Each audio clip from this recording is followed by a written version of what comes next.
vouchers, and then yields doubled. Mainly that was because of the return of the rains, though it has to be said about 15% was because of the fertilizer vouchers. Nonetheless, the fact is that Malawi then went bankrupt. And one of the ways that this manifested itself was a shortage of fuel.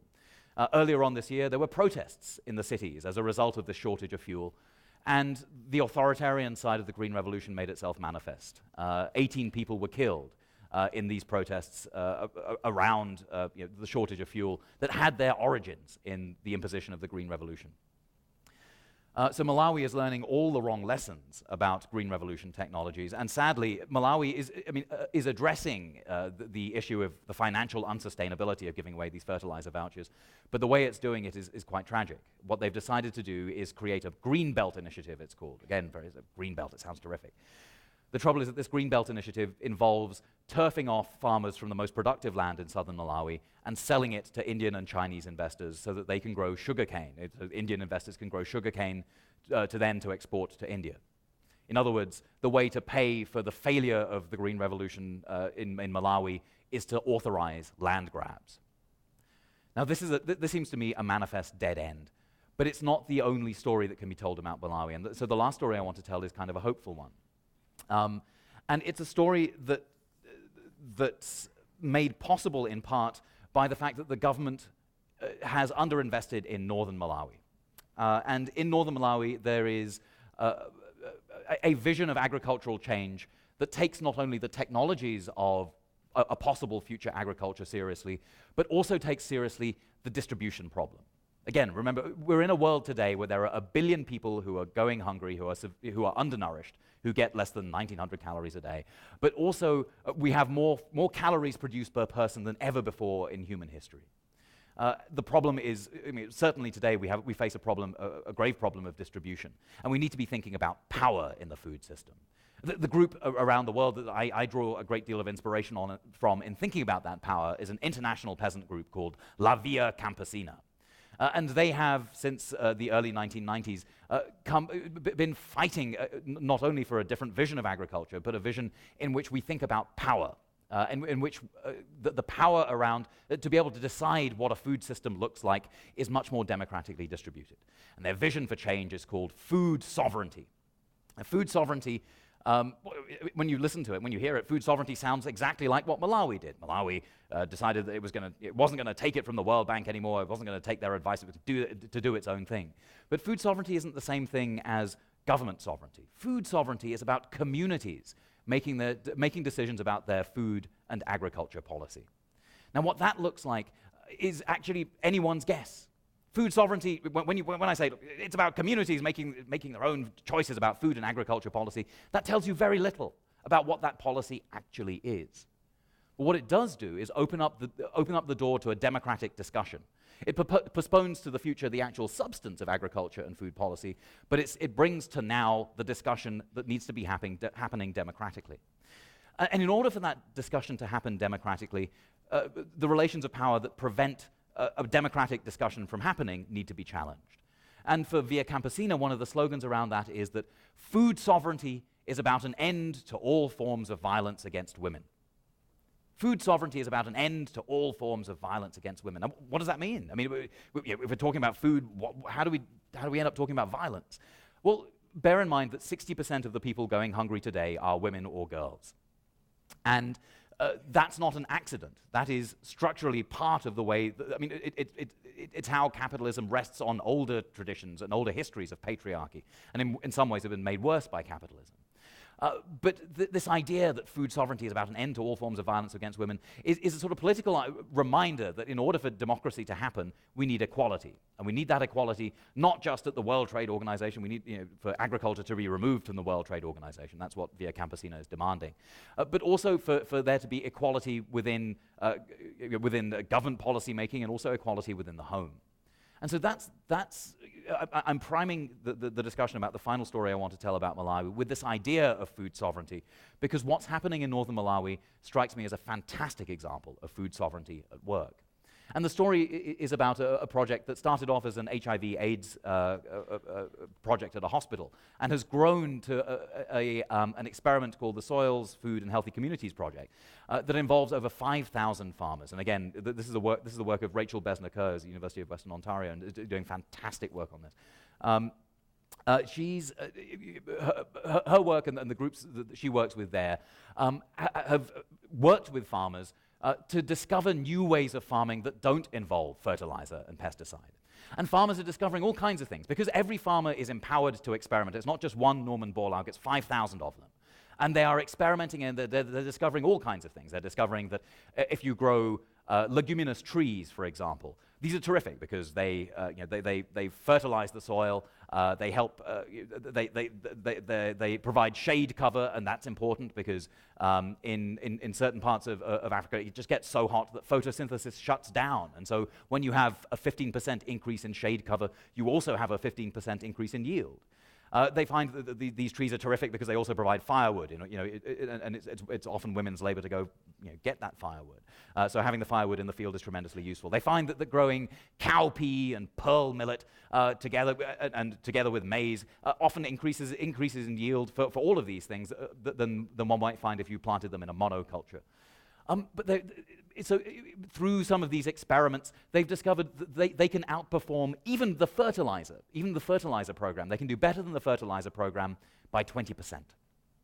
So by having not just one more Norman Borlaug, but by democratizing science and democratizing the experiments that we need to feed the world, farmers are doing very well. But it's also possible for there to be more food in the field and for child malnutrition to go up. More food in the field and child malnutrition to go up. How does that work? Well, to answer that, you need to look within the home. Whose job is it to harvest? It's often women's work. And certainly in Malawi, it's coded as harvesting is coded as women's work. But women's work is also not just harvesting, but cooking and cleaning and fetching water and fetching firewood and breastfeeding. And when there's more harvesting to be done, and the other burdens remain exactly the same of cooking and fetching firewood and fetching water, what is it that gives? It's breastfeeding. And so it's sometimes entirely compatible to have higher yields and for kids to be doing worse because the breastfeeding is the one thing that goes. And so how do the farmers in northern Malawi combat this? They do it by through a number of things. But one of the things I'm excited by is, again, it's this idea of sort of democratizing and experimenting. They have recipe days. Now, these recipe days are where 50 or so families get together and they cook. And already this is interesting, right? It's about joy. It's about pleasure. And when we're thinking about the food that we eat and changes in the food system, pleasure is always a valuable weapon in making change happen. And for these families, they get together and they learn to cook. They cook these crops like pearl millet, for example. Pearl millet used to be grown far and wide in northern Malawi, but was often then displaced by corn that was brought in by the British. The British bringing good things to everywhere. So people are learning once again how to cook pearl millet. It's like kale. No one quite knows what to do with it. And so people have to experiment, and they figure out nice ways of making pearl millet taste good and cooking it with groundnut and what have you. But these recipe days then become an opportunity to talk politics. And one of the conversations that happens at these recipe days is about women will say, look, we are frustrated that men are not doing their fair share of harvesting. We are frustrated that men will often sell the product, sell our harvest and drink it away. And by taking this discussion into a public domain, if this had happened in a home, it would have been political, but it would have just been a quarrel. Right? If this discussion had happened in an individual household, it would have just been bickering. But when it happens in a public domain, it becomes a moment of change. And it becomes a moment where Rachel Besner-Kerr and her team have tracked that as a result of these recipe days, child nutrition increases, men do more work in the home, and everyone gets fed, but in a way that brings about this very deep social change by taking seriously the idea that what preceded it was a form of violence against women that can and should be changed. Now, this is an idea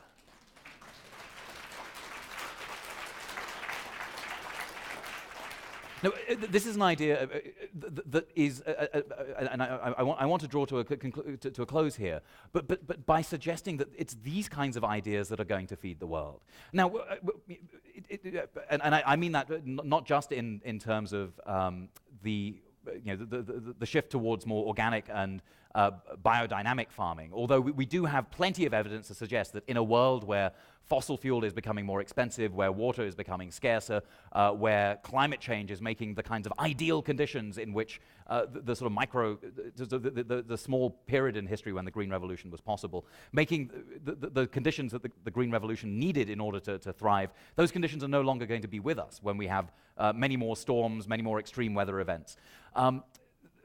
We know that there are alternative farming systems that are more robust in terms of climate change. Those farming systems are ones that actually can feed the world. We're often told by industrial agriculture, no, you're hemp-wearing, sort of bearded, sandaled people who think that only organic can feed the world. But we have lots of peer-reviewed evidence to suggest that biodynamic farming systems can yield more than industrial agriculture. But it's not, again, the problem that we face in the world today isn't a deficit of food, and the problem that we'll face in the world tomorrow isn't that we don't know, that we don't have the knowledge and we don't have the will to experiment to discover the science that we need in order to feed the world. We also have a problem about distribution and equality. And that's really where I want to end, is by suggesting that in order for us to have a dynamic farming system, and one that does, in fact, feed the world, we need to be thinking much more about power. We need to be thinking more about farming systems that are certainly, urban, peri-urban, and that use some of these agroecological techniques. And again, a report that came out very recently, the International Assessment on Agricultural Knowledge, Science, and Technology for Development, a report that no one will have heard of, but which was peer-reviewed, that involved over 400 of the world's top scientists, that was started by the World Bank, funded in part by the Canadian government, released, and that came out with a very sober assessment of the world that we are going to live in, and suggesting that we need more of these farming systems, and that was then repudiated by the Canadian government and the United States government and the Australian government because it wasn't sufficiently embracing of industrial agriculture. This report points us in the direction of what more and more scientists are pointing out, that these agroecological systems are robust. But what we also need is a different kind of politics of distribution. And that's what food sovereignty offers. What it offers is this idea that we need democratically to start making decisions about our food system. We need to start unthinking what it is that the Green Revolution taught us was possible. And we need to start dreaming new possibilities of the possible. And that, I think, is a very good way of linking food sovereignty to the Occupy movement. I'm very excited by the Occupy movement because of their commitment and their understanding that things can't stay the way they are, and that what we need is radically an idea of equality to inform the way that we move forward. Whether that equality is making sure that the 10% who are going hungry in this province aren't going hungry anymore, or understanding that the billion who are going hungry in the world today are made hungry by the consequences of the decisions of a 1% or a sliver of 1% who live in the global north. And I guess that's where I want to end. I want to end with something I learned today from the Occupy movement. I was at Occupy Saskatoon, which is just over there in Friendship Park, as you say. And we were talking about things, and they said, look, at the end of your talk, would you mind telling people that we've got a march? And so I said, oh, so you want people to come to the march? And they said, no, we want people to come to the planning. And that I was incredibly moved by, because coming to a march is just to show one's support and solidarity, and that's great, and you can go home. But come to the planning, and you start becoming democratic. You start learning the arts of how to take power back from the people who've taken it from you. And it's the beginning of a long, long discussion, but one in which we discover we are more powerful than we ever thought, and that we can think things we never dreamed possible. And so I'd like to end with an invitation that was made by the Occupy Saskatoon people. I know many of you are here today, and in fact, if you could stand up, that'd be terrific. I suspect many of you are standing already at the back. Can you wave your hands? Many of the Occupy Saskatoon people, thank you.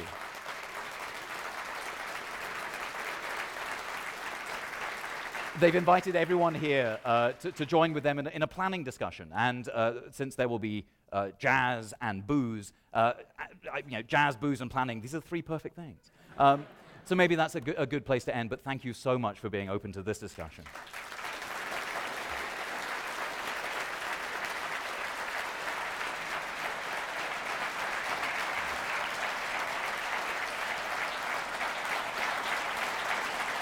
Thank you.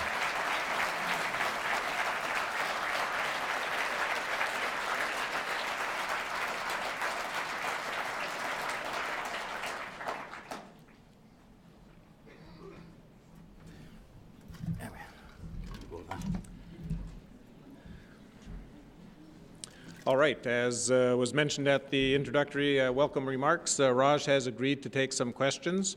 There are microphones here and here, although I can't see them. Can we get the house lights up so everyone can see everyone, please? Is that possible? And I'd also ask, because it's a very full house tonight and it was a very stimulating and engaging talk, keep your comments and questions short, perhaps under a minute, so that everybody gets a chance. Raj, I want to thank you again for coming and joining us at Occupy Saskatoon. It was delightful to have you with us. And yes, we are experimenting in new democratic styles that are kind of wild and weird and wonderful and a little bit strange to us. What I want to do is shift a little bit and ask you a question on which you may have some technical input. World Bank, International Monetary Fund, when they come in to help countries, impose structural adjustments.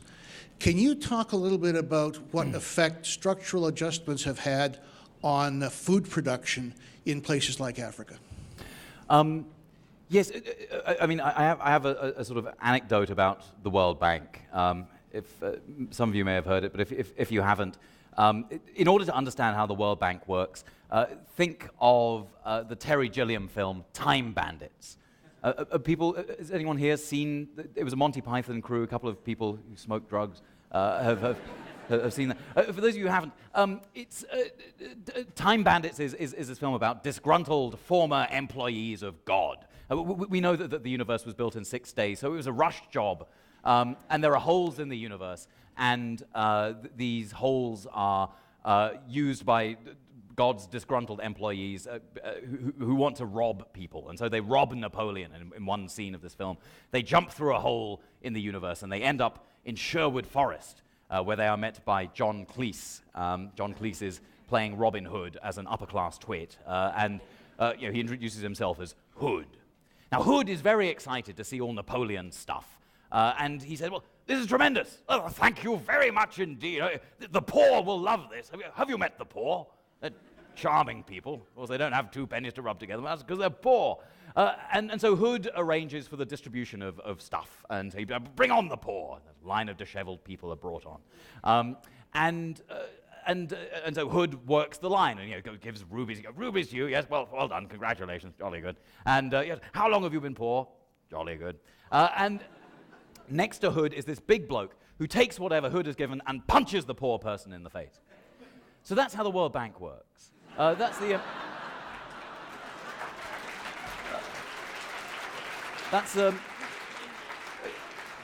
I mean, it's a simplification, but not too much. As I said, when I worked at the World Bank, the project that I was working on was a project called Voices of the Poor. Can anyone hear us? And it was a book basically that sort of, in essence, was, have you met the poor? We had lunch with them yesterday. They love us. Now, when the World Bank operates, it's a bank, so it gives these loans. It gives large loans, often to repay the loans that it previously gave. But there is much fanfare and celebration. But the loans are always taken back, and then comes the punch in the face. And the punch in the face comes from precisely these kinds of economic structural adjustment policies that rearrange governments into a mode of austerity that many countries in the global north, though not so much Canada, are experiencing at the moment, but involve shrinking government budgets for healthcare, for education, and in particular for agriculture. Through the 1980s in Africa, those budgets, particularly for extension services, for marketing boards and what have you, were eliminated. There are a number of countries in which one might tell a story, but in fact, the country perhaps that's closest is Haiti. Haiti is a kind of exhibit A for what structural adjustment looks like. At the beginning of the 1980s, Haiti was a was able to grow the majority of its own rice. But as a result of Haitian people demanding things like investment in agriculture and wanting health care and education, they voted for a left-wing government. And the US was like, oh, no, we can't take that. And so as a result, Ronald Reagan and then the first Bush, and then particularly Bill Clinton, imposed these structural adjustment policies. And what these meant were that Haitian rice farmers who earned less than $2 a day were exposed to the free market. The trouble is that in agriculture, there's no such thing as the free market. Particularly the United States and Europe subsidize farmers to the tune of billions of dollars a year. Now, I'm not against supporting farmers, and I should make that very clear, but what I am against is precisely this, the vast commodity subsidies that then allow US rice farmers who got in some years get $1 billion a year in subsidy to be on the same playing field as Haitian rice farmers, unprotected, who get $2 a year, $2 a day. And so what one sees in Haiti is what one would expect. Haitian rice farmers first super exploit the land in order to be able to make a living, and then they move